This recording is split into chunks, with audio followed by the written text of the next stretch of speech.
শালবনির জঙ্গলে শাল মহুয়া পলাশে ঘেরা পরিবেশে এইরকম সুন্দর রিসর্ট, যেখানে পাবেন বিভিন্ন পদের সুস্বাদু বাঙালি থালি এবং থাকার জন্য প্রিমিয়াম কটেজ। এই সব কিছুকে এক্সপেরিয়েন্স করতে এবং শহরের কোলাহল থেকে দূরে নিরিবিলিতে দুটো দিন কাটাতে আমরা চলে গিয়েছিলাম ঝাড়গ্রামের কাঁকড়াঝোড়ে এবং উঠেছিলাম কেকাবনির প্রিমিয়াম টেন্টে।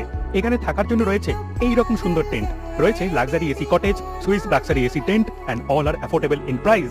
আমাদের লাঞ্চের থালিতে ছিল ভাত, ডাল, বেগুন ভাজা, আলু পোস্ত। যারা আমিষ পছন্দ করেন তাদের জন্য মাছ ও মাংসের সুবিধা, সবশেষে চাটনি ও পাঁপড়, ও ডিনারে মুরগির ঝোল আর ভাত। এখানকার প্রতিটি কটেজ ও টেন্টগুলো বিখ্যাত বাঙালি লেখক ও পরিচালকদের উৎসর্গ করা, যেমন আমাদেরটাই ছিল বুদ্ধদেব গুহর নামে। এছাড়াও চিত্র পরিচালক তপন সিনহা, মৃণাল সেন সহ আরও বিখ্যাত পরিচালকদের কাজ দিয়ে সাজানো হয়েছে অন্য কটেজগুলো। সব থেকে দারুণ ছিল পরদিন সকালের ব্রেকফাস্ট। এইরকম প্রকৃতির কোলে বসে লুচি তরকারি খাওয়ার মজাটাই আলাদা। তাই আপনারাও যদি হয়ে থাকেন প্রকৃতি প্রেমিক, যদি ইচ্ছে থাকে সুন্দর পরিবেশে একাকী অথবা প্রিয়জনের সাথে কোয়ালিটি টাইম স্পেন্ড করার, তাহলে আপনাদের জন্য মাস্ট রেকমেন্ডেড।